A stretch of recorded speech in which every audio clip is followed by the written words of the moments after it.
sizowaka nisibona silapha thina sizowaka thina nisibona silapha sizowaka nisibona silapha thina sizowaka thina nisibona silapha sizowaka nisibona silapha thina sizowaka nisibona silapha thina sizowaka.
Hey, how are we all doing? Welcome in to Take2Podcast! I say Valheim like that now, and I feel like everything has to be said like that. Take2Podcast! Valheim! But anyways, joined as always with me is Captain Nerd, S-Dan. Hey, S-Dan. Oh, Daddy. So there's us, Dan, and then we have the mature one with us because we have to keep. We figured out that we need like a moral compass during these, so we decided that SimplySavannah is our moral compass. Hi, moral compass. How's it going? Hi, Savannah. Hi, Savannah. Welcome. I don't have a cool intro like S-Dan does. What's his cool intro? Guys, so we're just gonna jump on in here and talk about some Savannah. Like he doesn't have an intro, right? Hello, you. Oh, Daddy. Welcome back to S-Dan. Ooh, you owe Jonty $1. But anyways, yes, good to see everyone. Welcome into some, what is it? We have Planet Zoo, some speculation talk about that. We have some Prehistoric Kingdom alpha news to rediscuss. And then just kind of some other games chat, I guess you'd say. Some Sims 4, some Valheim, some just this, that, and the other thing. So yeah, we have loads of stuff to kind of talk over today. So, but yeah, starting with, I think what everyone is super excited to talk about in chat and who's watching, Planet Zoo speculation stuff. Did you guys hear about this? You know about Planet Zoo? Heard about this game? A little bit. A little bit. Did we just get an "Oh, Daddy" out of Savannah like 30 seconds ago? No, I was copying you. I mean, it's still an "Oh, Daddy," but I mean, it might not be a legit one, but... No, Drew, we have so much crap going on right now. I can barely keep up with it. Yeah. Like there's a lot going on. Well, especially with you two, you guys have, again, you have Planet Zoo, Prehistoric Kingdom, and then you two specifically have Sims 4, which they just had some stuff come out. So yeah, no, it's funny. It went from, I was just talking to Jonty about this. It seems like it went from wintertime, no news, no real hype. Sure, we had the aquatic pack and some other stuff like that, but no other real big gaming hype. And then all of a sudden it's like Sims 4, kits, Valheim comes out of nowhere, and just all this stuff. And yeah, no, now we're all super busy, aren't we? Yeah, I felt that way too. I felt like I was sitting here twiddling my thumbs, what are we going to play next? What's going to happen? And then all of a sudden, within like a 3-day span of time, I was like, I don't have enough time in my day to announce all of this. Right. I know, I'm just glad Drew and I had the swamp to get us through the summer. We would have really been kind of not very well treading water. Yeah. You're not my dad. Yeah, you guys did make a swamp. Yeah, we did, and then we just straight up were like, I'm done with that Toy Story meme where Andy is dropping Woody in the box. That was S-Dan and I with Beyond Wolf Nature Preserve. I don't need you anymore. Yeah, we pieced out of that pretty hard, didn't we? But damn it. So speculation. You two have already made a speculation video. I wasn't feeling the vibe to make one, and I felt like you two and a few others did a really, really good job saying what I would have said anyways. But yeah, so we're all on the hype train of Southeast Asia pack, aren't we? Yeah, I think I kind of got aboard that hype train just because it seems the most logical. I mean, there are certainly other guesses out there. We've been hearing North American pack, I think, would be second place if we had to pick like what people are wanting second to that. And then, of course, aviary pack, because that's left over from when we were talking about birds and aquatic last time. But yeah, at least mine came from just because the only piece of solid information we think we have is the sun bear. Right. From that leaked video back when aquatic pack was getting announced there. So, and, I've heard that too. And I definitely agree. I mean, I think it's logical to say, yeah, we're going to get a Southeast Asia pack. However, who was it that told me? I think it was Eben mentioned that Australia pack was supposed to come out before South America pack. So that leads me to believe that, they have several animals done. Sure, we got a quick glimpse of the sun bear, but who knows what other animals are actually done and ready to be distributed between different DLCs. Yeah, and I said it in my video. Frontier are very, very, funny on giving you exactly what you think is going to come, but then sometimes completely opposite of what you think is going to happen. They just they'll just come out of nowhere with something. It won't be Asia. It won't be North America. It'll just be like, here, we want you to have this now. Right. It'll be like a backstage Scotland pack or something. Yeah. Or yeah. And I think if step. that would have happened last time, I probably would have been a little upset. You know, we were all talking aquatic/birds, and the fact that we got one of those, I think, was a really good move on their part. So for this one, though, however, I mean, yes, I would love to see, you know, Southeast Asia. I would love to see a sun bear. But if they pulled one out of the blue and just went a totally different direction, I wouldn't be heartbroken. Well, one of my little nerds on the video said, I think it was Blackbeard that said, he's like, I don't know why you guys are all hung up on the sun bear. Like, yeah, that was like one of the leaks, but he said there was also they have like a roster of like 90 animals that I guess have still not been released. Wow. That he said that was a part of that like Frontier accidental leak video. So he's like, I know, you know, the sun bear keeps popping up, but he's like, guys, there was like 90 other animals on there that haven't been released yet. So I haven't fact checked that, but that's, you know, I mean, I don't know why he would mention just what come any of the say other that. animals might have been? No. Savannah always Unreliable. reaching just a little bit more. But like, can you just tell me just a little bit more? Just a little bit more? What we need to go. Oh, Heather said there were over 100 animals listed on leak. And that's what Blackbeard came to. We need to go back and watch that and really see, like, is that true or? Yeah.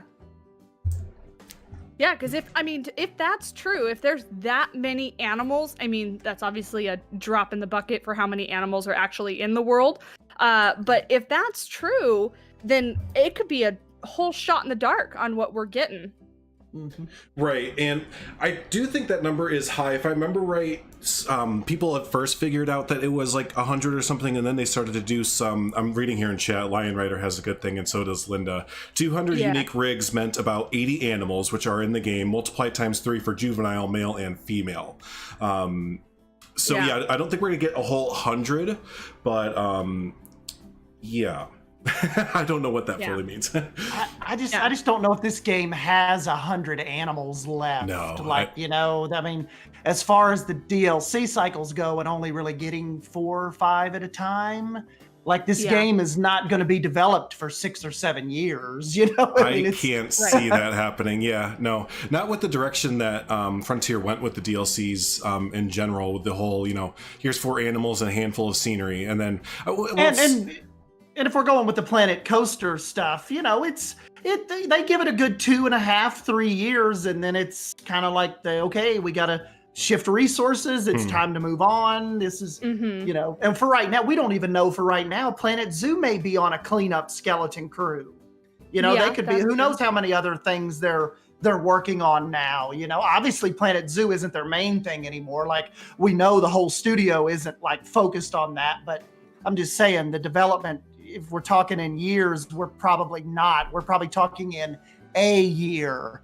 You know, 2022 is probably going to see, I mean, just to be honest with you guys, 2022 is probably going to see the official ending of Frontier support, like as far as new content goes. Like, you know, we have a good year left, probably. And I think they'll finish it out the same way with that they did PC or Planet Coaster with here's a whether it's just theme makers, but here's a theme makers toolkit and maybe a rig makers toolkit or like an animal rig, some kind of modders help and then they dip. You know, that's just... And you know, speaking of that, and we won't make this whole podcast about modding, but you know, there was, you know, the inevitable elephant in the room. Today was a huge day for modding. For those of you that didn't hear, today was the first day that the modding crew for Planet Zoo was able to get a animal in without replacing a pre-existing animal. So basically, if you want to put in a interesting, nerdy stuff. Yeah, it is. And it's not just animals. They're also hinting at and saying it shouldn't be too hard to also get custom walls, custom ground textures, custom path textures,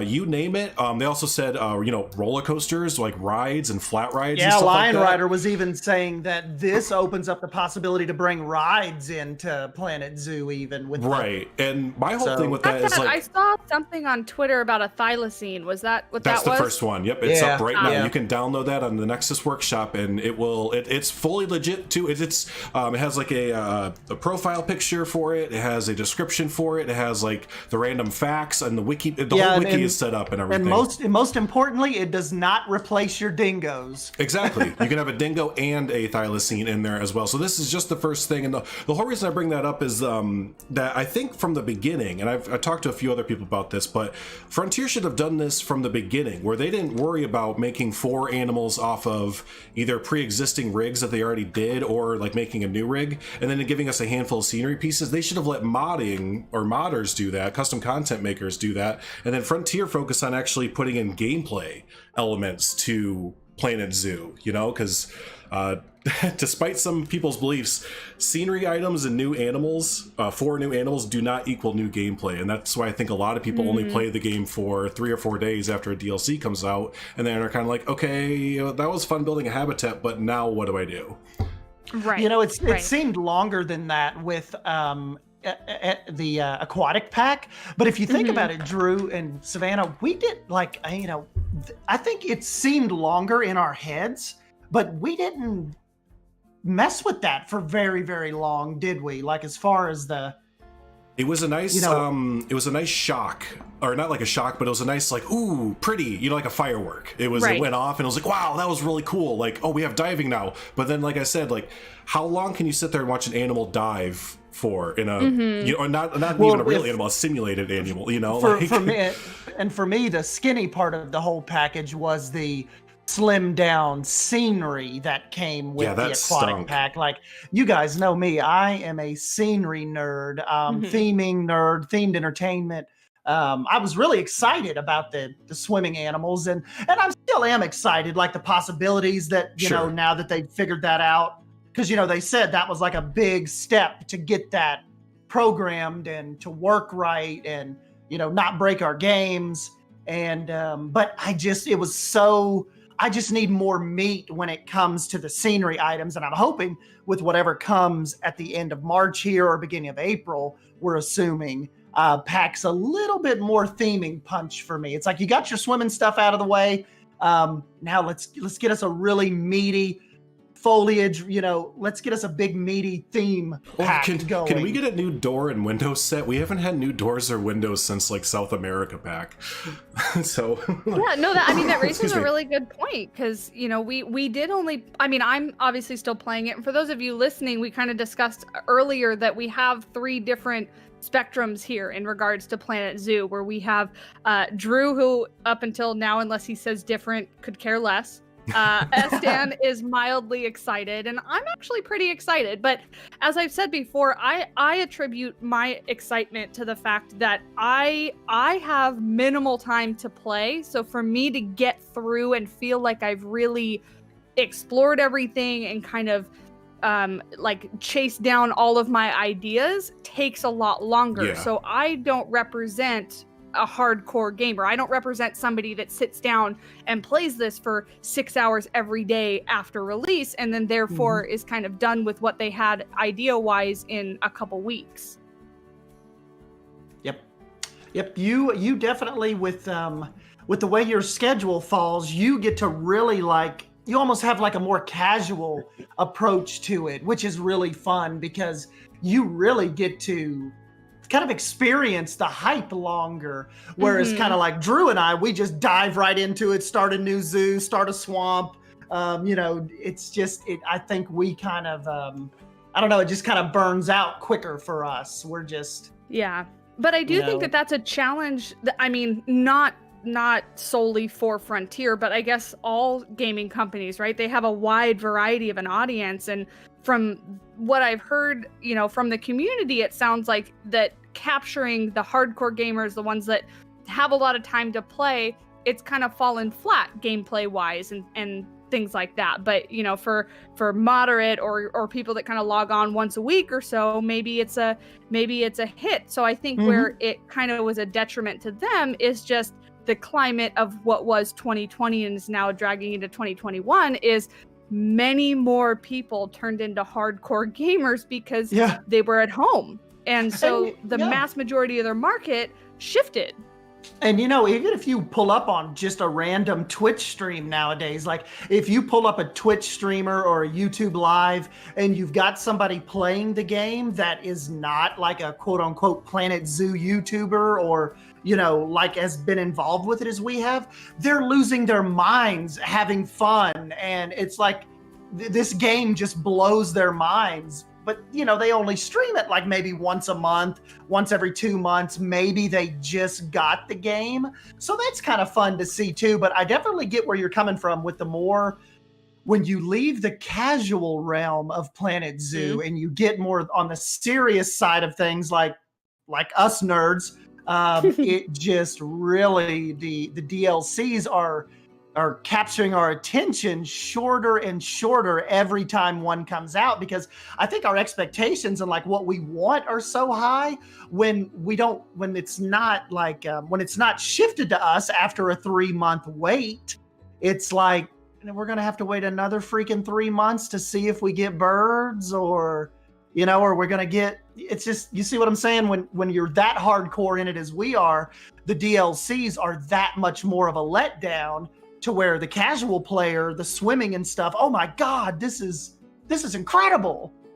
And we're just like, oh, it's cool, this is cool, but where are my birds yet? We're almost a year and a half in.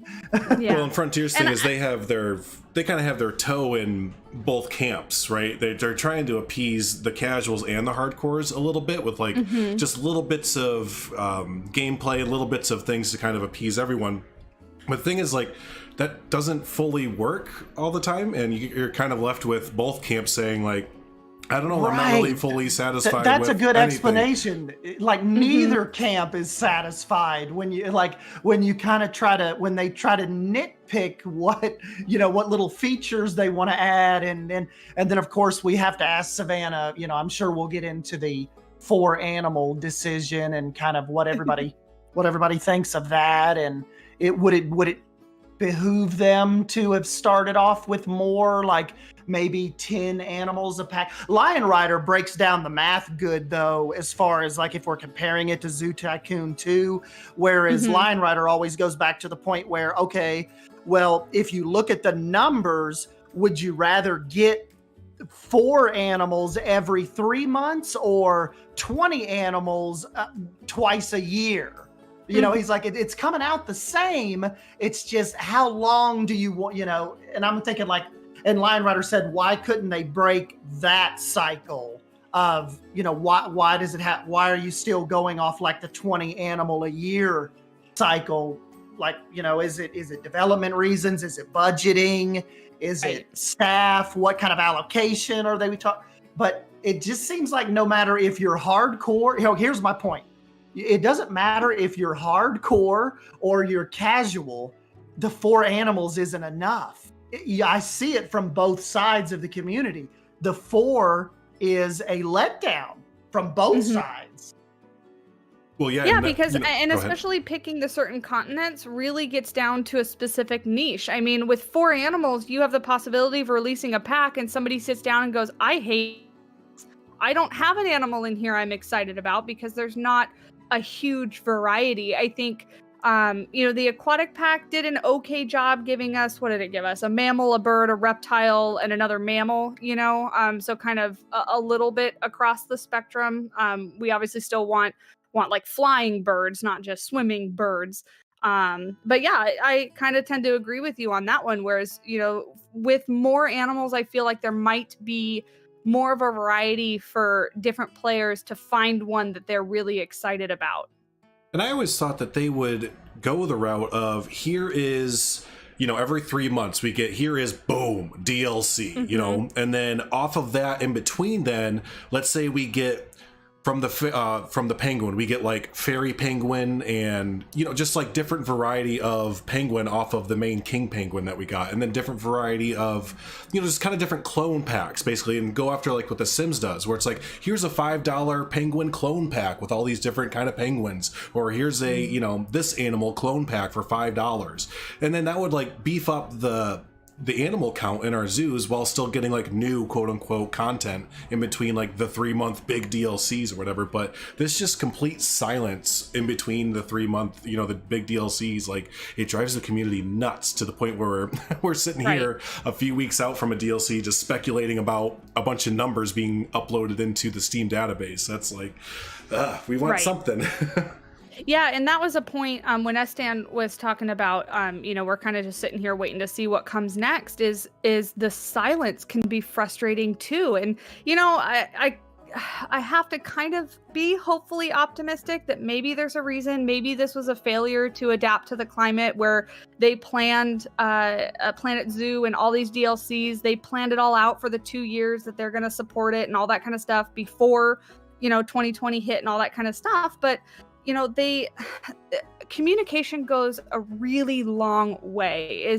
I'm sure the community would be understanding of, hey, look, guys, we had to let go so many designers, we had to let go so many programmers, whatever the case is. I mean, of course, maybe not in those exact words, but like, hey, we're trying, but this is what we're dealing with. I have to believe that the community might be a little bit more understanding to that, versus when you leave somebody in silence, you leave somebody to fill in those blanks for you. And so the community's minds go straight to like, why aren't we hearing anything? Where's our stuff? Why can't we have, And so they're letting the community run their narrative instead of them running it. Exactly. Because I'll be the devil's advocate on the flip side.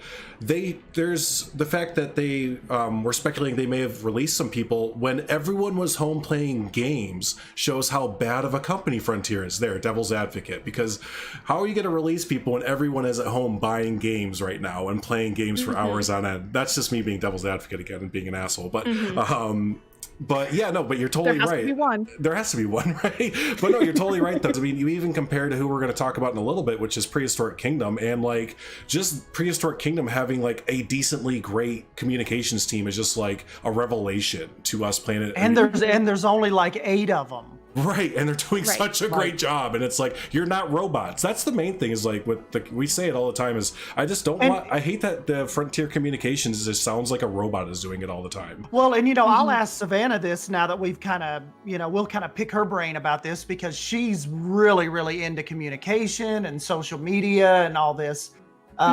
But Savannah, and I asked Drew this question every time, and Drew and myself, we go back and forth kind of having to hee-haw around about it, but where does is the Frontier silence, in your view, is it a culture thing? Does this come from the top, or is it just that is what's in place right now by maybe the upper communication managers? Where does the silence with Frontier in particular come from? That's a hard question, and giving them the benefit of the doubt, I would hope that it comes from lack of staffing or lack of ability to put stuff out there to communicate with us, because at least from my own personal experience, running social media campaigns and getting hype for things and growing a community and all that kind of stuff. And I'm not even talking about my channel. For those of you that don't know, I do some of this for work as well. The kind of base understanding is that more posts and getting engaging content out there creates this community. It gets people to back you, it gets people excited, and when you get excited about something and you care about something, you want it to succeed. So I know we're going to talk about Prehistoric Kingdom in a little while, so I just see it as not really a plan that I've ever seen a company purposefully take. So that's why I want to be hopefully optimistic in that there's some reason that we just don't know, that this is the hand that they were forced and this is what they've got to do, because I don't necessarily see a benefit in the silence. I don't see how it helps them. So I want to hope that Frontier is a smart company, and they're sitting back there going like, I know, guys, I'm so sorry, we just can't. But it gets hard, because you think that they would talk to us. Every once in a while, we get little glimpses of that. It's like it's almost like Shantae is screaming at us like, I hear you guys, I can't say anything, but we hear you. Right. So that's what makes me think it actually comes from upper level type of silent. Because I get that too. I have ideas for like, hey guys, I think we should run this campaign, you know, starting some silly Thursday kind of thing. And my management will go, yeah, no, we hate it. Don't do that. And I'm like, but come on, it will be so, you know, so I get a little bit of that, but I never get like, don't say anything, stop posting. Don't be a communications team, essentially. Drew was mentioning that too about like up until like the last 2 weeks. I was like, I wonder if they got to this guy. Like, is he still with Frontier? Because the Planet Zoo Twitter would like that dude that was running that. He was doing an awesome job. Like it ran for like a month, and this guy was being snarky. He was being cheeky. He was replying to people in hilarious ways.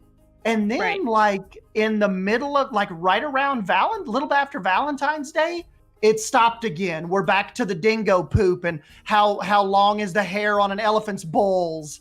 And I'm like, what happened? Well, you know what? I think it's a lot of growing pains, possibly with Frontier, because I always remember back to when Planet Coaster was in its like just announced days and alpha days. There was just it was a lot of fun. Like my God, Frontier's communication team was just on it. And then as Planet Coaster went on, they ran into I think a hiccup every single time a DLC came out, and it was usually solely on the communications team's like shoulders. As far as like letting a screenshot leak, letting some information leak, you know, letting a video release like an hour early or something like that. There was stuff always happening. So I really think, like I think Heather and Leaf mentioned, you know, they're a big company now, and when they first started with Planet Coaster and before then, they weren't as big. So I don't think they really knew about a lot of this stuff, or just back in those Planet Coaster days, Drew and I were up at like 1-2 a.m.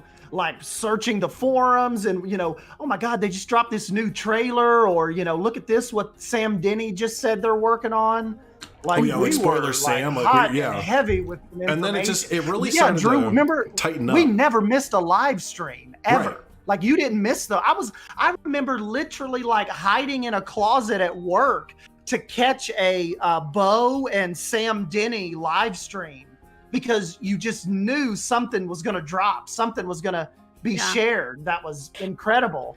And we know those live streams stopped because of COVID, because they're working, you know, remotely and things like that. So that's where like I said, I have to believe that, and as much as I don't want it to be an excuse, like, oh, of course, 2020 sucks, so everybody's struggling. But, you know, we have to take into account, because that's what happened. And, you know, for example, a lot of companies out here are on hiring freezes. One of mine is as well. I have kind of a coworker that would be doing half my job right now, but even though we need that person, I haven't been able to hire for that position for about 4 or 5 months now, because you know, profits are down, and the company basically just says, hey, look, it sucks. I'm so sorry. I know we're going to be like half as efficient, but we can't afford to pay that person right now. And that's not something I don't think that they're ever going to come out and say, because, you know, that's not really something that you publicize. So that's why I don't know.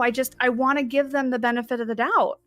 Well, and you know, another thing too that Drew brought up in one of the podcasts a while ago, and Leaf and Lion Rider have kind of been going back and forth about it.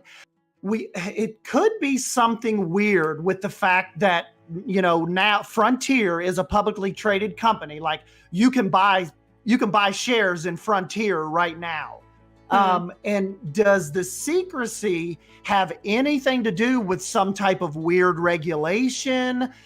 You know, they don't want to upset, like, it has something to do with manipulation or investors. Like, maybe that is where a lot of the lockdown with Frontier comes from. They're afraid to let a bunch get too far away from the cuff, because maybe some kind of weird, you know what else internal thing we don't know. They might just not really care that much in between. I mean, I'm being serious. Like, that's what Commando said. They're a company, Commando right? said, so like when when a DLC's not coming out and there's that 3 months in between, your sales are obviously gonna kind of dip down. So why invest the manpower, people power, whatever into communications? Do you buy the Commando thing of like the Planet games have always kind of been the stepchildren to the secret thing they're working on and the Elite Dangerous? It's funny people say that because people in Elite Dangerous community for some reason say that they're the stepchild in Frontiers community, and that Planet Coaster and Planet Zoo are the golden children. Like, what planet are you living on? Like, and then I come in like, listen, none of us can cry. The only people that can cry are the JWE guys. Oh yeah, no one gives a fuck about them. Yeah. It reminds me, I always tell you about that meme, Drew, where like the woman's holding, like she's reaching out for the kid in the swimming pool, and one of the kids is drowning. Yeah. But then like you go lower and there's like a skeleton chained to the bottom of the pool. Like, that's JWE. Those guys are troopers. They haven't got an update in like a year and a half. No, they've been carrying that game on their shoulders. Yeah, like you said, for the last year and a half or whatever. So we really can't cry too bad. No, but we could be JWE people. Yeah. But yeah, no, I mean, devil's advocate, Drew, you could totally be right. And as much as it sucks, it's their company choice, you know? That's true, Savannah.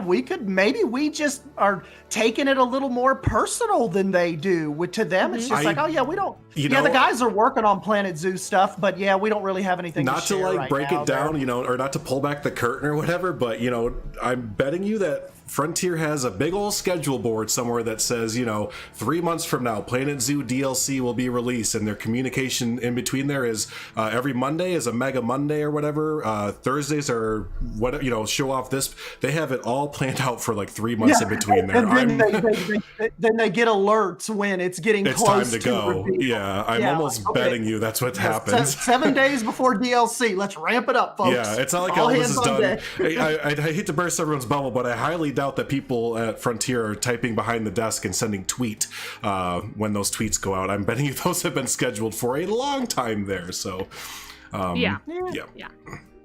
And that's a completely valid point. And I think that the reason why us in particular, we obviously have YouTube channels and we've made a major hobby out of this. And so I'm not surprised that some of us take it personally, because when the game does well, we do well, right? So that might be adding another little an increase in disappointment, because when the game doesn't do well, then we don't do as well covering the game. So that's why I think you could be right, but I don't know. I want to be optimistic. I really do. No, I hear you. I'm optimistic too. I'm so late into this relationship now, like 5-6 years in. I'm realistically optimistic. Like, I know Frontier and I know what they're capable of, and I'm taking into consideration the pandemic and all that's going on. But I'm just trying to, like I said, I am realistically optimistic.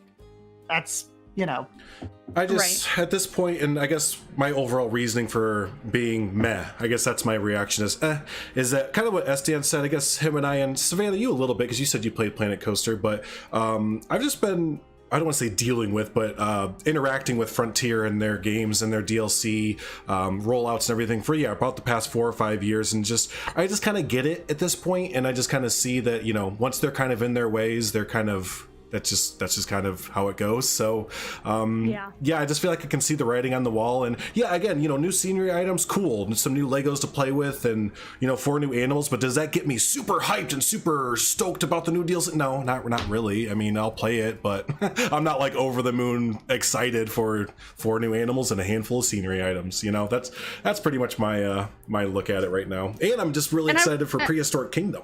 So and I was going to ask you, Drew, is there anything, past experience aside, what we think they're going to do, anything that they could do at this point to bring a player like you back?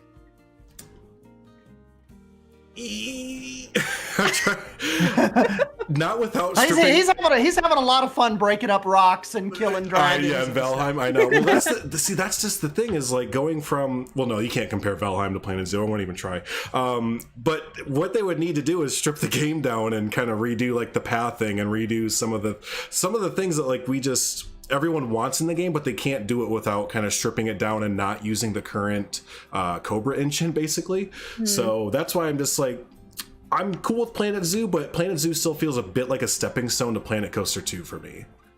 Overall, because I'm a theme park nerd. I like animals, I like zoos, but I like building and I like theme parks a lot more. So and it's like Drew said, our frontier relationship isn't ending. Just this particular title is winding down for us. Like if they announce Planet Coaster 2 tomorrow, I'd be wearing Frontier underwear to work. Like, I'm still pretty much, I'm still a very much Frontier fanboy. I'm just kind of, Zoo just didn't hold my attention as long as I thought it would, or, And that's like with each DLC, because it's like we've mentioned it before, and I think this just comes down to SDN and myself in particular, just being big theme park nerds over zoo nerds. Is whenever a DLC for Planet Coaster would come out, we would make an entire new project and spend 3 months on it until the next DLC would come out, and a lot of the community would too.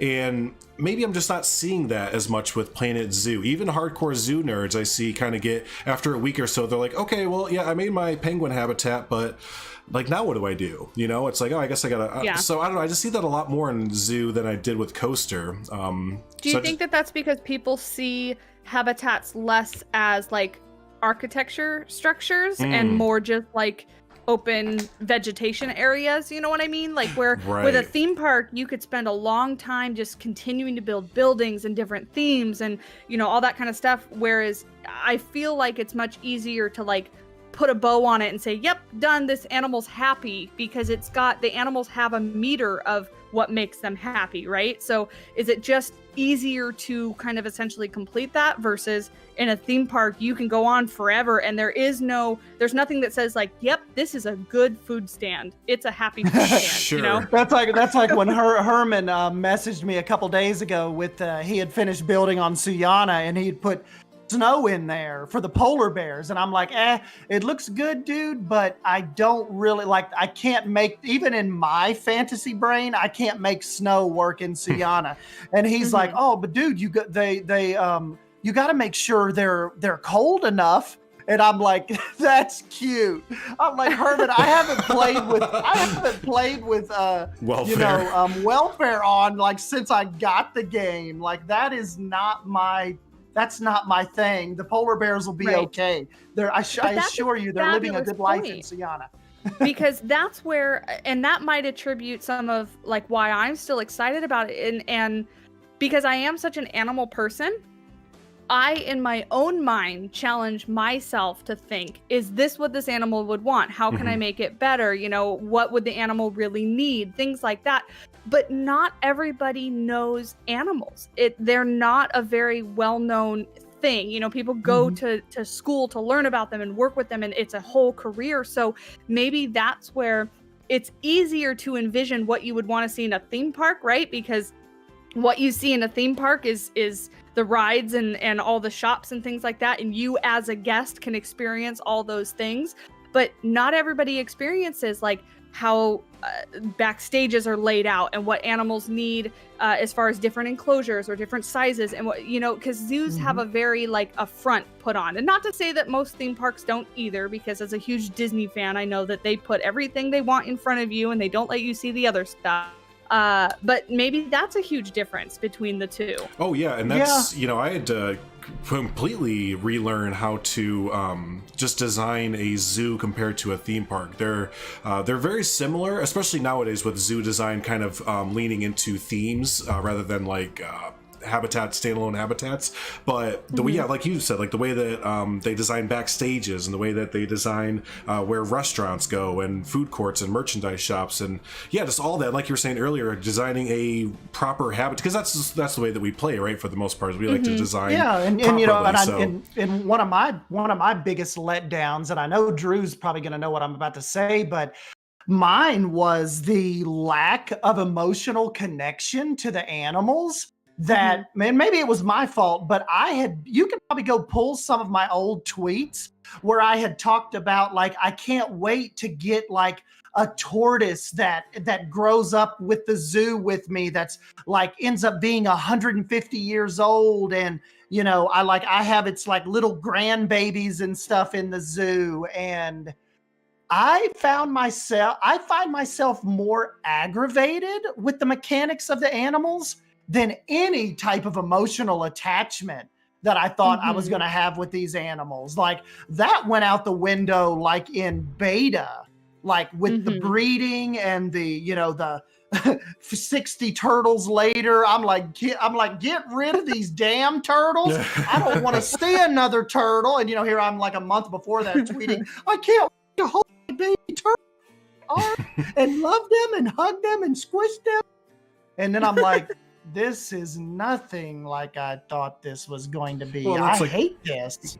Yeah, I hate this. That's what I was saying, like kind of hinting at earlier, is just that, you know, the animals go through their set animations, and it's fun to watch them. You know, you're like your live cams. That was fun to have that on the background and listen to them run around and all that. But after that, it's just like, but what do you do then?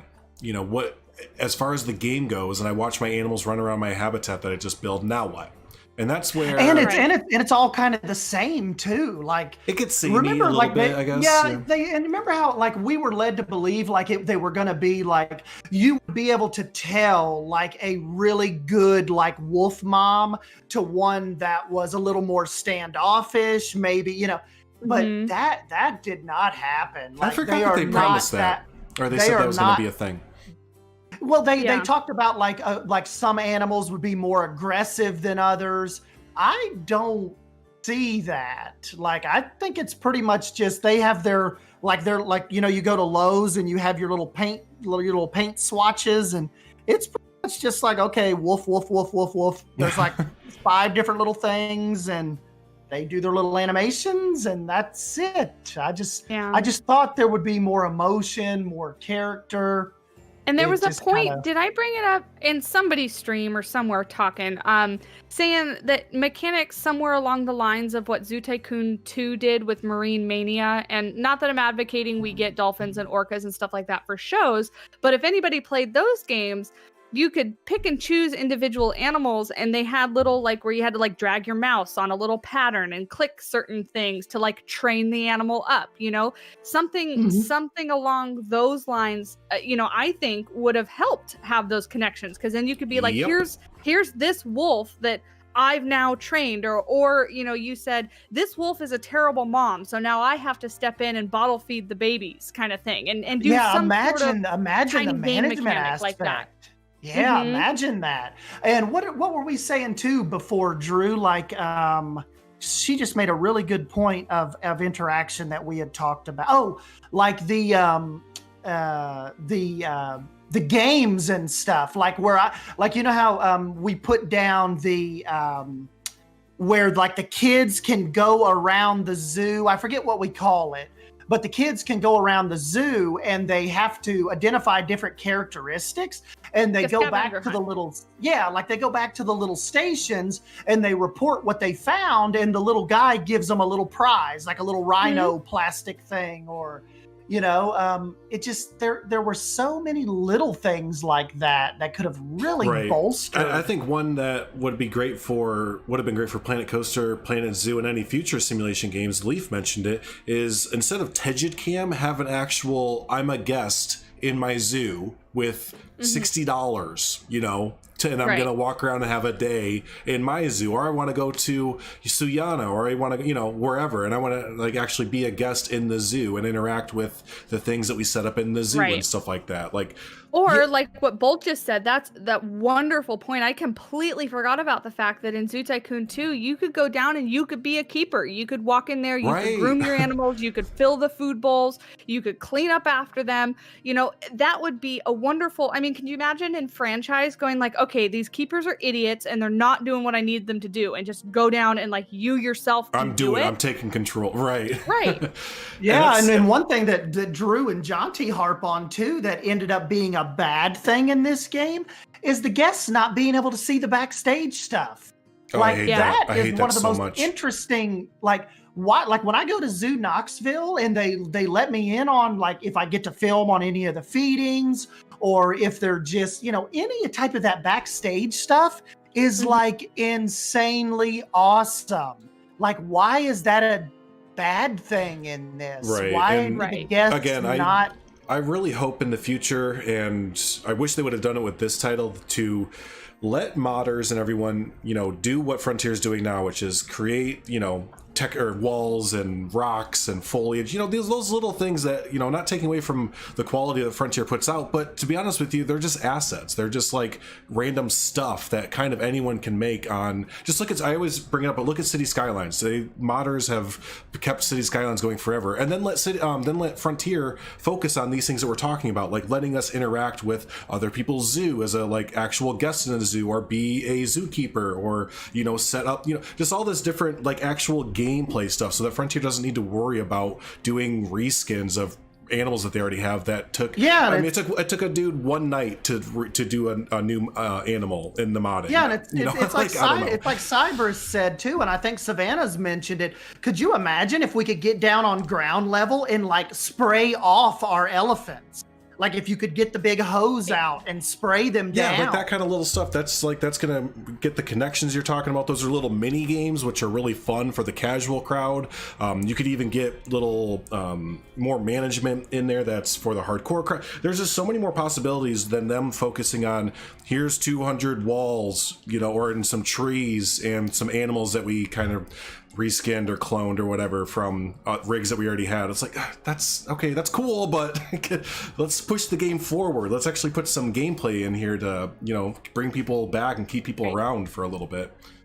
And maybe they will, but we'll just have to see, right? Well, that's the thing, is we're how many DLCs into this? About a year and a half into the game, and people are still hoping that we get 10 animals a pack or something. It's like, I hate to be that guy, but y'all, the writing's on the wall. It ain't coming. Like there's gonna be five animals. Frontier's not all of a sudden gonna have like the best gameplay management creator in the world and just pop out awesome gameplay elements. Unfortunately, said, whatever y'all are talking about, who cares? Frontier has modding without replacing animals exists.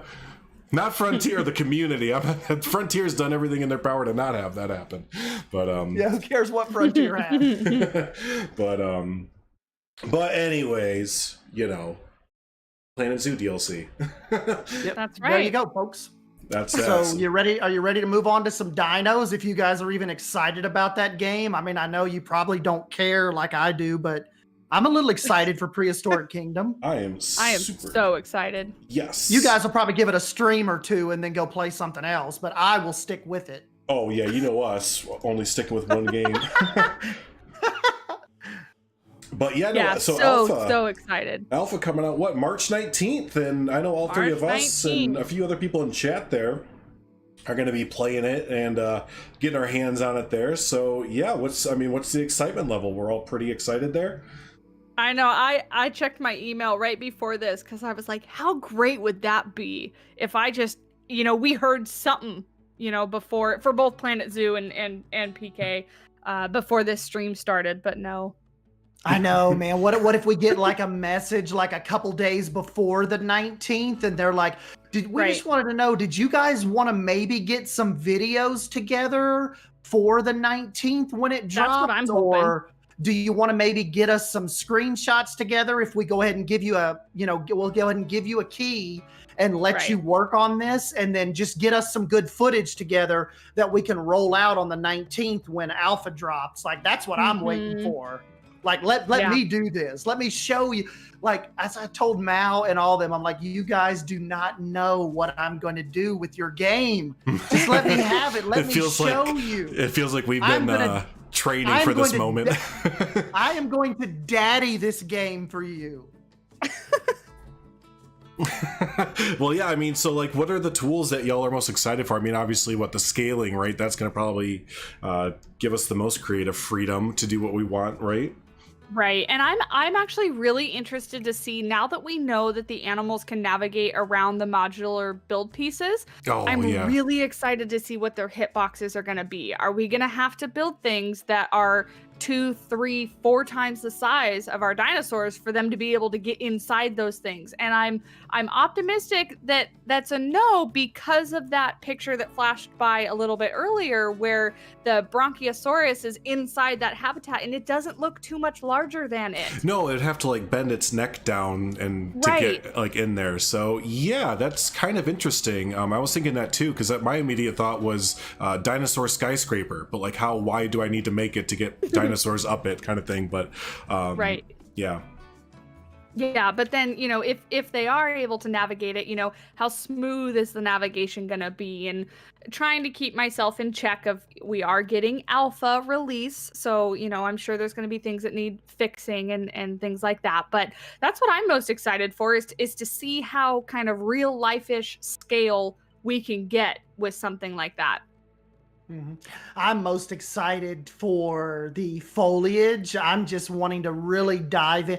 Like some of the videos and stuff that they've shown us, it looks to be gorgeous what we're going to be able to create with this, with the rock work. And, you know, like, even if not even mentioning the scaling, just, I mean, look at some of this, like in the water, like the work they've done on the water. Right. Oh, the reflections are gorgeous. Yeah. Yep, and you guys know me. I mean, I hate to say this to the paleo nerds, but I am not a big dinosaur guy. Just like I'm not a big animal guy. But you give me a pretty I told you. Yeah, you give me a pretty light engine, and look at this oak tree right there. I tweeted out about that a couple days ago. Absolutely gorgeous. Look at that water behind the Bronto.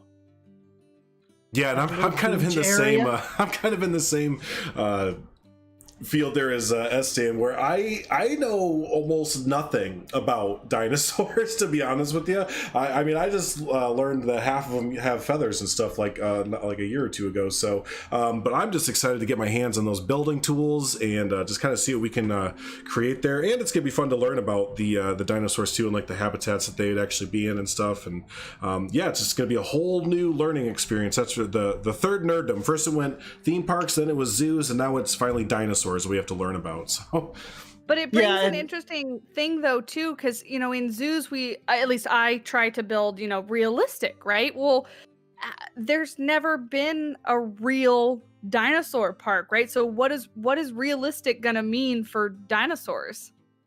True. I mean, no one can really criticize you, like, well, that's not realistic. How do you know? Compared to what? Yeah, they wouldn't be back there on those rocks like that, you idiot. Right. Well, right. Maybe they would. It's a nice rock. That's a nice rock. I feel like it's a nice rock. That's a nice boulder. I think it's gonna be open to a lot of opinion and a lot of different opinions. So I'm kind of preparing myself for that. I know, because I mean, you know, we love our hardcore, again, like zoo nerds and theme park nerds and paleo nerds, but y'all can be intense sometimes. Y'all in the comments. I know this is going to be a lot of pressure. Like when Savannah and Drew and I tweet out Prehistoric Kingdom stuff, like real paleontologists and stuff are out there retweeting us. Dude, and I'm like, oh God, don't do that. I am trash. Don't retweet me. I had a professor of paleontology. I just build pretty stuff in games. I had a professor of paleontology from some university retweet my tweet yesterday. I was like, oh, dude, no, I'm a gamer. You don't want to know. Yeah, that's what I was like. I'm like, dude, don't do that. I am trash. Don't. But it's always interesting. Cool. It's always interesting and fun to kind of get into, you know, a game that, or just a topic that I've never really delved into before, because it is essentially like studying up on a new like lesson plan, essentially, or just like a whole new nerddom thing that we need to get involved in. Yeah, if people eat you alive in those comments if you don't know what you're talking about. Right. So what's the everyone's first biome they're going to go into? SDN, I saw you're talking about the swamp there. You seem all interested in the swamp stuff. Yeah, I want to see, like, I just really want to, what I'm most interested in is, remember they were talking about, like, water paint? Like, that kind of piqued my interest as far as what shade are we going to be able to make the water? Are we going to be able to have different, like, is there going to be murky, clear, tropical, maybe not in alpha, but, like once we get closer to beta or full release, that interests me. I really want to make like a really interesting, overgrown, really dense, murky swamp. And to see, like, the picture we're looking at right now, that is an early backer generated picture. That is not the dev team right there. That is a dude that has been playing the game for a month or two. That water looks fairly blue, clear, and tropical.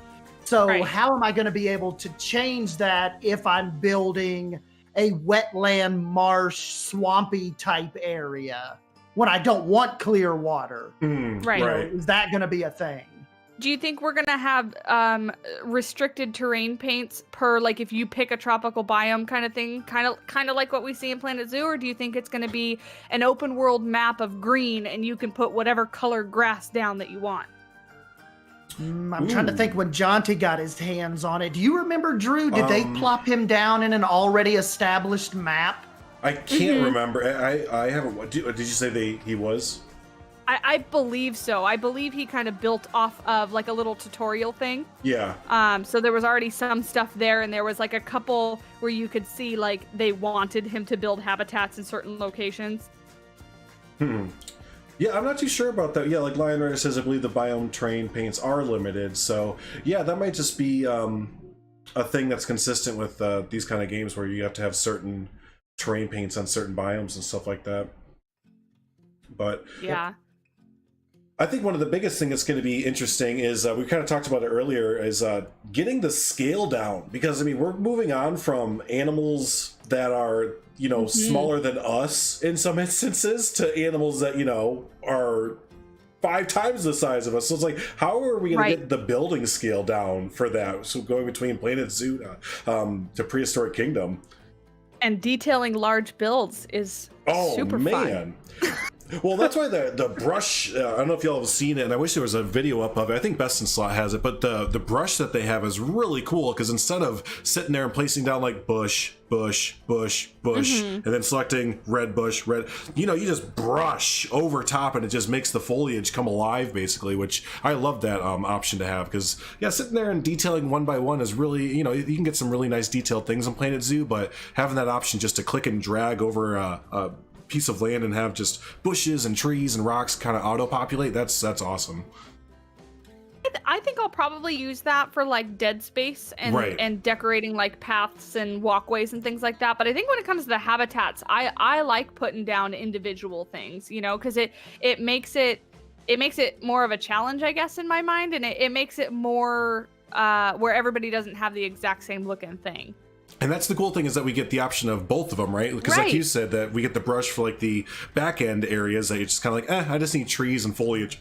Excuse me, here. But yeah, your habitats, you can get in there and scale your trees different sizes, your rocks all different sizes, everything. Yeah, it's gonna be a lot of fun there. So yeah, and it'll be interesting, like a dynamic to see what we take with this, as far as how some people say, like with the zoos, and essentially this is a zoo game.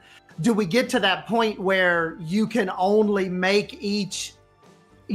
do so much, and then it starts like looking the same as everybody else's? Or, it's like, are we going to reach that with this game, or are we taking on a whole different spin with a new set of tools available that won't get us to that point where everybody's dino parks are basically starting to clone over each other? I think people will not rightfully so, but they'll compare it in alpha and say, see, look, everything looks the same because we only have 250 items. It's like, well, don't do that. It's the alpha. But on full release, I don't think so. Just again, because of the fact that you can take a single board and scale it to however wide you want it and stuff like that. And then you can also do that same thing with a mod, that you get like a modded in wall piece. So no, I think with the combination of the scaling, the modding, just all the different tools that we're going to have access to, I think you're going to see some really unique builds, some really realistic builds, and some just kind of in between casual builds. I think you'll see a lot. Yeah, and I totally agree. I think during alpha we're going to get a lot of the same kind of look-in builds, because I don't think we have recolorable yet, right? They said many of the pieces would become recolorable. We have a certain kind of theme set everybody's going to get to play with. But I think on full release, especially once you make everything, well, maybe not everything, but a lot of the pieces recolorable, then it opens the door and everybody's going to get to go their own way creativity-wise. Yeah, and I mean, look at The Sims 4 as a thing of, if when you don't give people a color wheel, how things start to kind of look, well, I've kind of seen that before, haven't I? When you don't put in custom content. But yeah, and I just think having that, the color wheel, the mods, just all that kind of fun stuff on release or close to it is really going to kind of make this stand out there. And that's what I'm most excited for. I mean, again, like SDN said, like I might not get super into the dinosaurs. I like dinosaurs. They go raw and they're big. But again, I'm a builder, and the build tools that are coming with this game and the visuals of it all just really, really look like it'll be a fun little thing to play around with, and I'm excited for the future of it. Yep. Scaling. Right. Yeah. Right. Yeah. Oh, the first thing I think I'm going to do is see exactly how big I can stretch something. Well, oh god, excuse me. All right, sucked down the wrong pipe. Well, now the Lion Rider said that there is a min max as well for this scaling, and they said that, what do you feel about that? I think that's fine, because I'm betting that the max is like right where it starts to tear, and same thing with like when you shrink it down, where you just can't shrink it down to nothing kind of thing. Right. So I think that's fine. Just the fact that we can do it, period. Yeah, just that option. Yeah, just having that option. And I like the challenge of the creativity. If absolutely anything was possible, I think I might have a little bit less fun, because I like working around like, okay, we have this piece and it can only do this. So how can I use it to make something cool? That kind of thing. Right. Mm-hmm. Yeah. And what we've seen from the animations as well lately. Yeah. Really, really cool. Like, frontier level looking cool. Like these, they've got to have some animators that know what they're doing, because just like an older video that I use sometimes of the T-Rex walking across that field, and the little bit of neck shaking that it has, like with each step, it looks pretty stinking legit, doesn't it? I'm liking the way And you look at the Edmontonsaurus. I think I got that right. The Edmontonsaurus. Yeah. That one video that came with it. And the sounds that they have, it sounds so cool. Like, I'm really excited just to, like I said in a tweet I sent, just to listen to all the animals in our parks just kind of communicating to each other. And I think that's cool too, that they kind of have them in like packs where they can kind of talk to each other, through their calls and stuff. And a lot of times I gauge my excitement on like Jonty excitement, and he's pretty excited about this. So if he was a little more standoffish about it, like Drew, I played the game for like 2 months. It's not what you guys think it's going to be. But he was like, this has potential. It is. He even said, I'm going to cover it extensively on the channel. And so that in itself keeps my interest. Jonty knows his games, right? Jonty knows his games. If Jonty says it's trash, normally, sometimes Drew and I'll jump in, and then we'll be like, yeah, you were right. That's trash. Nice. Yeah, and I'm excited to see how the animals interact with one another and stuff like that. Are we going to see kind of like in Planet Zoo, where they have alphas and can only be in certain groups and all that kind of stuff? We don't know a lot about that, right? Right, exactly. And how long do you think it's gonna be, like right away, where we see Tyrannosaurus versus Stegosaurus? Those kind of things. Absolutely. Let's game it out comes in. I kill my park full of Stegosaurs. Right. Yeah, I think it's like in the first couple hours of the game coming out, somebody's gonna release a T-Rex. Exactly.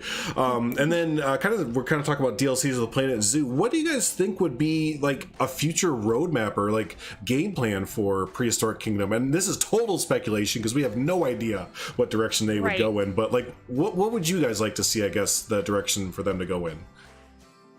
I don't know, man. That's a hard one because the first thing that comes to mind is new animals, right? New animals, like, yeah. Yeah, I guess it's all gonna dictate by cash. So by like, how well this sells. Would you guys be okay if they went the Planet Zoo route, where it was every 3 months we got, a handful of dinosaurs and a new theme? Would that be okay, or do you think they kind of need to not do the frontier thing here and kind of ramp it up a little bit? I don't know, because dinosaurs seem like you could pack a little more punch with with 4 dinosaurs. It's kind of like Planet Coaster with rides. Like 3 or 4 rides can pack a pretty big punch. 3 or 4 dinosaurs, new dinosaurs with new mechanics, that could probably pack a pretty good punch. Whereas 3 or 4 animals, when a lot of times they're animals that like a lot of people haven't even been asking for or will maybe never even click on.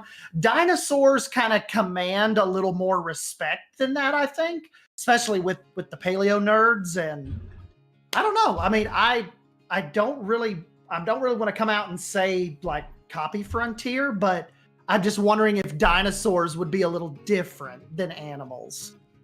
And whereas I'm somebody that I think, I've been fairly happy with what we've been getting with Planet Zoo because it's been able to hold, my attention. I would be happy with it in Prehistoric Kingdom as well, but I also wonder if there's just a little bit more room for creativity with habitats because they aren't animals that we care for now. There aren't animals that are actually in zoos. So I think what a lot of people do in Planet Zoo is they go, okay, I want to build a habitat for a tiger. And they start Googling tiger habitats. And there's like tangible pictures and there's only so many of them that they can kind of go through and look at versus I'm going to build an enclosure for a Bronchiosaurus. I can't Google one that doesn't exist. And one thing that Drew's mentioned to me in private before, how do they theme this? Like, they don't just come out in a dinosaur game and give you like a cowboy theme so what kind of dictates our scenery pieces going forward? Yeah. Like, how's that happen? What do they pull from? Do we get like a rustic pack or what do I even call it? Yeah, do we give us more building pieces in a dinosaur game? Yeah, maybe they'll do a futuristic route because thinking about it, if we were ever going to have dinosaurs in a real life zoo, right? It's going to be sometime in the future. So what if they did like a futuristic pack? Ooh, that could be interesting. With all futuristic-y type build pieces. Yep. Sorry, just Lion Rider mentioned that they have their roadmap up for the next few years already somewhere, and when you type that in, it brings up a Trello. And Lion Rider says dinosaurs like Spinosaurus, etc., have been mentioned to be pushed to DLC, and aquatics flying dinosaurs are already planned long term. Awesome. Truly aquatic animals or semi-aquatic animals? Yeah, we have to be specific here because we know what an aquatic pack, quote unquote, could look like. Yep.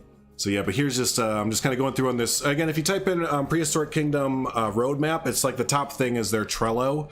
And you can kind of see some of the roadmap stuff and development behind the scenes and all that. So that's just what I'm looking over here. Awesome. Truly aquatic animals. That would be rad. Mosasaurus for the win. Yeah, right? Are we gonna get to like see a Mosasaurus feeding on a shark possibly, or is that too Jurassic World? I that would be cool. Heck yeah. Truly aquatic. Truly. So, but yeah, awesome. That what is it? Smilodon? Is that what it is? It's hard to read on the screen. That saber-toothed cat. I love the way that looks. Yeah, the models on here, they just look awesome. What is Hyenodon? Like, man, I see, again, I know nothing about any of these things. Like dinosaurs, I know Jurassic Park, level of dinosaur stuff. So, Any thoughts on what you guys are calling your parks yet? No. No. BeyondDrewTV world, bam, done. I don't know. Yeah, I started thinking about it the other day, and I was like, man, everything that comes to mind is just Jurassic Park, and I can't take that one. No, and I have no idea. I feel like I'm gonna be kind of flying by the seat of my pants on Prehistoric Kingdom for a little bit. That's kind of how I was with I almost said Animal Planet. Wow, Planet Zoo. With Planet Zoo, I was kind of in the beta and early times. I was kind of like, okay, I know that Brookfield Zoo has this habitat, and it looks kind of like this, and it wasn't until like half a year in or something like that I was like, okay, I know that I need to have this backstage and the habitat needs to be this big, and I can do implied habitats and stuff, so it'll be a bit of a learning upwards for me and Prehistoric Kingdom probably. Yep. Yeah, definitely. Me too. I've never seen this before, what we're looking at now. What's that? The roadmap for Prehistoric Kingdom. Oh yeah, on Trello and stuff. Yeah, I hadn't either. I'm gonna go back through there, and there's a lot of good pictures and images I want to use for some of my tweets later. Absolutely. But if you guys didn't know, we're trying to like keep the Prehistoric Kingdom hype train going. If you've noticed our tweets over the last couple days. So how many days do we have now? It's the 4th, and we are gonna get this. I wish we would get this earlier than the 19th, but how many days if we have to wait till the 19th? Let's see. We are just under 2 weeks. It's 15 days. I'm not counting, but it's 15 freaking days. It's 15 days. So basically 14 days. So, please let me teach you guys about animals. Yeah, and thanks to the community as well, because a lot of the community has reached out and is like, okay, I'm going to teach you how to say dinosaur names, and I'm going to teach you what these dinosaurs do and stuff. So yeah, shout out to the community for being pretty awesome as always as we move into our Prehistoric Kingdom adventures in the not too distant future there. Yeah, the community was great. I asked in my, when I covered the alpha release, the devlog, I asked in that video, like, hey guys, let me know where I can go to properly learn about dinosaurs. And I got some responses. People were extremely helpful. That's awesome. Cool. Good stuff. So, yeah. Well, should we wrap it up by talking about kind of what we're doing YouTube-wise right now as far as like other random games that maybe people aren't too familiar with? Sure, yeah, I know you've been really into Valheim. Valheim! Yes, myself and Geekism, Jonty there, we've been playing Valheim starting at like 9 o'clock in the morning till, I don't know, like 4 o'clock in the evening. So I know, I feel like I wake up, you guys are streaming. I get home from work, you guys are streaming. It's what a randomly amazing game that's been. And they're up to like, I think 5+ million people buying that thing now from a little 5-man indie dev team. It's their very first game they've ever released, and it's just swept the gaming world by storm here. And yeah, it's a ton of fun to play, and yeah, and the community's been very receptive for it as well. Yep. I mean, watching you guys play looks like a blast, and for a split second I was gonna download it, and then I decided not to spread myself too thin. Too many games. Drew said that the Valheim videos are doing better for him than his Planet Zoo videos. Well, that's what's been so encouraging is, you know, I don't never keep stream numbers up while we're streaming. Like right now, I don't know how many people are watching. That's not like right now, that's not what's important or whatever. But, you know, later on when you look, it's like, well, shoot, I got more people watching a Valheim stream than I do with a Planet Zoo stream. So that's kind of like we always say, the community signals us what to kind of make. And I'm loving Valheim in my spare time and all the other stuff. So it's like, well, if community likes watching it more than they do Planet Zoo, then I'll play the heck out of Valheim. That's fine with me. Mm-hmm. I mentioned in the very beginning, you know, each of these games is going to hit different for us because we each have different communities. We each have different things that we like to play more or less. And, you know, we're not just normal gamers. We're content creators. So we have to take that into consideration. Well, and, you know, speaking of that, I'm gonna sound like a dad or something. I'm just so proud, Savannah. I'm so proud of you. No, just like for real though, because Estan and you'll admit this readily, that we were, you know, kind of frontier content cogs for a long time there between Planet Coaster and Planet Zoo, and for a long time it was really hard for both of us to just be able to break away. We kind of do it here and there with like a random whatever video and it'd get 90 views and then we go, oh god, there's no views, no one else is watching. Anything other than Planet Zoo would shit its pants and we'd come running right back to but Drew and I we shed that, like, what do you say, Drew? Like maybe a few months ago? Yeah. We kind of had to come to Jesus, you know? Yeah, right. Probably late last year. And again, circling back with Savannah, you know, you've just kind of done that naturally. You didn't really get sucked into just doing. You didn't become like us with the just sucked in one person, like one man band, Frontier Studio lackey. You just like really organically have been able to branch out, and you know, it's like you said, the views aren't Planet Zoo views, but the difference between us and you is you are not scared to branch out early like we were. You're taking the lower view hits, but you're diversifying and expanding the content and your reach, and you're getting new people interacting with you that would have never found you just looking at Planet Zoo.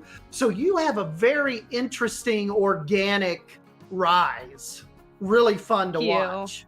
Yeah, I believe it or not, I actually made a plan when I first started my channel, and I picked my name specifically. I wanted it to be something with my actual name, because I knew when I started with Planet Zoo, it wasn't the only game that I wanted to cover. So from the very get-go, you know, I knew that was the game that I was going to start with because I wanted to see if I could actually do it, if I was going to like creating content, all that kind of stuff. But I knew I was going to want to play other games. So then kind of I knew I wasn't going to want to like drop a game and start another one. I was going to kind of want to sprinkle them in and kind of, you know, go with them as the channel grows. And I'm having a ton of fun. I'm really, really happy with how it's working out. You know, I'm dipping my toes into some Sims stuff, which is a huge community. So it's going to take a while to get those eyeballs on the content. But you know, and then with Prehistoric Kingdom seems like such an easy transition, you know, from zoo to zoo, but with animals to dinosaurs. So happy for that. And speaking of Sims, I mean, you and Estian actually, you kind of not teamed up, but you know, you both are cranking out the Sim stuff there lately. Yeah, really liking it, and they've dropped a lot of news recently just because it was the 21st birthday back on the 21st of February. But yeah, they brought out these new kits and a free update. And I don't know, Estian, have you gotten a chance to look at any of the kits yet? Like actually download them or anything like that? No, I'm really hardcore thinking about that and that country kitchen kit though. It's just been so fun. I have to give a huge shout out to Cybris and Bold for jumping in and helping me with Sims. If they wouldn't have shown up to those streams, that probably would have been a one and done. But they've kind of helped me navigate the menus, you know, all the little shortcuts and the keyboard bindings, and I have actually been having a blast. We're like building a haunted hotel right now. And we started off with like a little Dan ranch style house. And it has been fun. It's really fun too to see names pop up in the chat that I've never seen before. So that is interesting, like as far, because ever since I started streaming, it's, you know, I've basically had my core Planet Zoo names and that I'm familiar with, but when I started the Sims stuff, all kinds of new names that I've never seen popped in, and they seem like they're enjoying it too, because they're getting to watch someone that's not played it for years and years and years. So that's kind of been my thing too, just a Sims newbie popping in and just trying it in front of all of these people that have played it since like they were 12 years old. So that's been an interesting dynamic.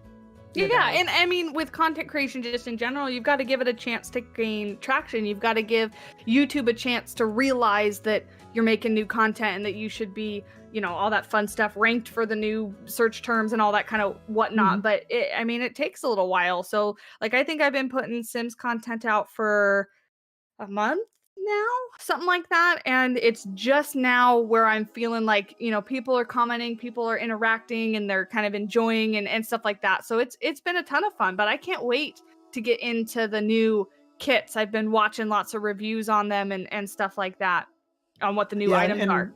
Yeah, and Drew said that what's so exciting too, to switch back to Prehistoric Kingdom real quick, is because for one, it's brand new. We're not trying into an existing franchise, and two, the awesome relationship that we already have with the devs and the interpersonal, like we could message them and they message you back within like 20 minutes. They're great.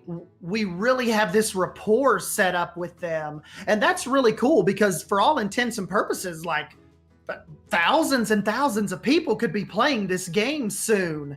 And they know the devs know the three of us, out of these thousands of people that are going to be playing it, they know us three. Yeah, that's kind of, so that is you got to kind of get in early as it were, right? If Prehistoric Kingdom does get big, or another one that I think will be really big, but like Paralives, getting in early for that kind of thing, being on the ground floor, that's really good for YouTubers. Imagine if Valheim, imagine if you were one of the first people to stream Valheim before it blew up, kind of thing. That would have been done gangbusters for someone's channel. So it's really, really cool to kind of be in touch with these communications teams and the devs and everything, and have access to these alphas and all that. And it's gonna be fun for our channels. Right.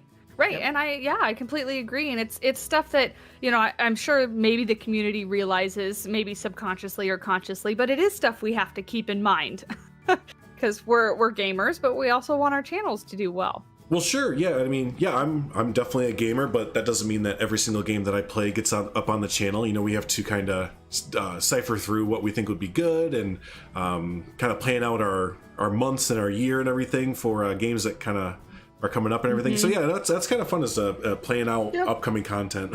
and Drew and my our YouTube lives have completely flipped upside down, and since we started streaming. Are you glad you started streaming, Savannah? Oh yeah, I love it. I was thinking the other day, I've almost posted out, hey guys, it's not every other Sunday now, it's every Sunday. Yeah, do it. I've almost said it like 2 or 3 days now, and been like right on the edge and been like, no, wait, there's so much coming. I want to make sure that I can actually make content. Well, that's the hard thing, is when you get going and is streaming so hard. Is I did this, and I'm trying to reel it back, is to remember to satisfy your YouTube crowd, not just the streaming crowd, but your actual video crowd. I am horrible about that right now. Like, I have got to remember to keep putting out some regular videos, but streaming it's just so stinking fun. It is just it's a whole nother dynamic. Like I said, I've told Drew and Savannah this.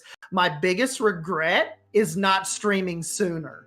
Yeah, I tell content creators all the time. I'll get messages like, "Hey, I've been thinking about do it." No, just stop thinking about it. Just do it. You don't have to have a camera. Another thing, and if you're thinking about starting a YouTube channel, talk. Get you a microphone and talk as soon as you can. Don't rely on the music overs. No, I'll be totally honest. Like, there's been a lot of really, like, there's been some newer YouTube channels that have come out, and none of them do voiceovers. And it's like, you don't have to do it for the whole half hour, but just a little bit, just to give us a little insight. Savannah, you can attest to this because you were doing the music thing for a while. Yep. But yeah, you'll see such a dramatic shift in your community and views and interaction and everything. Just even if you can talk for 10 minutes out of a half-hour video, that's amazing. Oh yeah, and I would tell people, don't sit down and think, okay, I've made this 40-minute video. I'm going to talk for 40 minutes. Don't make that your first goal. Make your first goal, okay, I have this video. I'm going to talk for 5. Okay, and in 2 weeks, I'm going to talk for 10. And then in a month, I'm going to talk for 20. You know, like make those your goals. Incremental. Because public speaking is a skill. People go to school for public speaking. So you've got to practice at it. You've got to get used to it. Not to mention the fact that when we're speaking to you guys, I'm talking to a wall. Exactly. I'm looking at my computer and I'm talking to nobody. So you got to get used to that. It's weird. And you know, I'm a prime example. If you're worried about what your voice sounds like, I do this. So and that's to listen to himself, you know. and Drew says I sound like my uncle is my dad. So you're not my dad. Get over it. Believe me, you're not my dad. Your voice is. I promise you, your voice is not going to sound weird. It always sounds weird to you. To us, it's fun to hear people's voices and to kind of, you know, put a voice behind the channel. Mm-hmm. You just gotta step out and make it happen. The more you do it, and if you have a terrible voice, learn how to edit. Right. Yeah, you just edit around the ums and the and the Yeah, exactly. But it really is like Savannah said, because I remember when I first started doing voiceovers, and I would hear myself talking, and I'd just be like, oh God, like who's gonna? But after a time, you stop hearing yourself, and you're just talking, and it's just like you're talking to a buddy. You start looking at your Blue Yeti or your microphone. It's like, okay, I'm just gonna go talk to my bud real quick about what I just built. So, and plus a lot of times when you start like really getting like hot and heavy with YouTube, you probably aren't going to end up listening to your videos much anyway. No. I know nowadays when I put out a video, I don't really listen to it over again. I'm like, I was there. I know what I said. So, you know, if you're worried about that, you typically don't listen to yourself anyway. Right. At least the unprofessional ones. We're the unprofessionals. I was gonna say I listen to my videos all the way through before they get posted, but then after that I don't listen to them again. Yeah. I think I would be too judgy to do that. I would just delete the video. I'd be like, oh, I rambled too much. Damn it. Delete. See, and I'm too worried where I'm like, did everything sound okay? Did I say something wrong? I must double check. So I do. So, time consuming, but you know. Right, yeah, because you guys sit there and listen to the 40-minute video back and everything. I know. I'm just so lazy. Right. That's basically what it is. Like, I don't want to sit here and listen to myself talk again. I just listen to myself talk. It's good. I will say though, I don't listen because I use Premiere Pro to edit. I don't listen to myself on normal speed. I'll double speed it because you can still hear what you're saying on double speed, but then I have to sit there for 20 minutes and not 40. Right, there you go. You know, there you go. I've told Drew that I think that's another reason why I like streaming so much, because I've gotten so lazy. And when you stream, like YouTube just does it all for you, and it's just I get to hang out. It's like I get to do the fun part. I just get to hang out with you guys and play, and the back end stuff is kind of handled automatically. Yeah, you don't have to worry. Yeah, the music's already playing in the background and all that other fun stuff. So, but yeah, and you know, and there's a lot of different ways to do it too, because you know we're kind of talking about like time lapses, obviously, but you know I switched over and started doing just kind of real time stuff. There's a way that Mass Bandit does it, which is kind of bring people in the middle of the build and kind of talk about it. So. Main thing I'm getting at with that is find your own voice, kind of find your own content. Don't just be like, okay, well, I have to make time-lapse videos because that's what, you know, Daily Designer does. That's what SimplySavannah. Dude, if that doesn't feel right for you, make content that you like to make. And you'll find a community that embraces that. I promise you. Right. YouTube look at Mike Sheets. He hardly ever records time lapses, and he's like one of the most incredible designers, in this game. And he just does his little voiceovers and his tours, and that's it. And that goes back to, Jonty's point of there is a market for everything. You will find a community to like your stuff. You just need to focus on making stuff that you enjoy and that you're proud of, and then focus on marketing it. Learning about, YouTube SEO and how to promote yourself and that kind of. So don't focus too much on making the most perfect content ever in comparison to everybody else. Focus on finding your community. And just don't put gaming in your damn name. There you go. And that kind of probably to wrap it up a little bit, but that is a really good point too, is you do need to make sure you enjoy it, because I've been there personally where it was with Planet Coaster. I was forcing myself to make Planet Coaster videos because I knew that's what would get views, but people were like, you just don't seem that into this. Like, maybe you should take, and your community will be able to tell if you're not into it. So don't just make a video to chase views. Sure, views are great and go make your money, boo boo, but your community is gonna be able to tell if you're not into. That's kind of how we were ended with the swamp. Drew. Oh, yeah. It was kind of like we were streaming the swamp just to be streaming it, and I think everybody could tell, like, yeah, these guys are over this. Yep. So but yeah, no, have fun. Making YouTube videos, it should be fun. That's why we always say it's our hobby, because we have a ton of fun. I got to meet, the 30 to 40 people that are hanging out in chat here, you awesome people and stuff. So yeah, there's a lot of benefits that come from it. Just have fun with it, and everything else will follow. And then you have some bad things. You meet me. But yeah, there's give and take. I can't get rid of Estan. He's kind of a parasite, but we feed him a loaf of bread a day, and he seems okay, so. Thank you. I like how this turned into a kind of a random YouTube tutorial or like chat. You still got me, Drew. Oh God, not you. But all right, well, hey, anything else you guys want to talk about? Any other future games you're excited for, or just anything else going on? Or I think that was a really wide spectrum of stuff. Yeah, no kidding. We talked that's a long podcast. Holy cow. Look at that. Yeah. Well, remember we said this time too, we're like, let's not limit this to an hour. Let's just talk until we're done talking, and then we'll be done. And you know what? I think that time is about now. End stream. No, I'm just kidding. We'll do it proper. Yeah. Nice. But hey, you know what? Yeah, we'll go put the stream ending thing on there. Thanks everyone for hanging out and watching during the live stream. If you're playing this back, thanks for watching on the playback there. Be sure to hit up SDan's channel, SimplySavannah's channel, and check them out if you're not already. But yeah, this is fun. Hey, I'm on the channel member screen. Look at you, you're special. I think Savannah's on there too. I was gonna say I should be. You should be. I got my little giraffe next to my name. Exactly, right. So nice. But future plans for Take2. Do I have one? We're kind of you should. I don't know. I've moved on to a tiger. You are a tiger. That's right. Yeah, or a blue giraffe or something like that. So but as far as Take2 podcasts go, we don't really have like set schedule for these anymore. We're just kind of like, hey, this seems like a good time to have a Take2 podcast, so can't really give you like when we're gonna have the next one, but it'll whenever we feel like it. This is the one thing that kills Drew is we don't typically schedule these. It has to be spontaneous. Like we just decided to do this during movie night last night. Yep. It was just kind of like, hey, we should have Savannah on Take2 podcast. Okay, how's about tomorrow? All right. Yeah, we're like, Savannah, be here at 8. So, but you can kind of whenever. Probably next time we get some Planet Zoo news, maybe when Prehistoric Kingdom Alpha comes out, we can all get together. Drew, remember, you want to interview the PK guys after Alpha. That ship sailed. We were supposed to do it before. Yeah. But I bet you Goose will still let us chat with him. We'll message him to see. He is cool. Yeah. He's the lead CM guy. But yeah, we'll get together for Prehistoric Kingdom talks, I bet. Let's plan that. So yeah. Cool.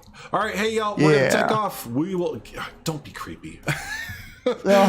Just laughing at Estan, like, come on, man, the stream almost ended and you had to type balls in the chat. we couldn't get through the end of the stream. What are we gonna do with them? So all right, y'all, we're out of here. We'll see you later. Bye, everyone.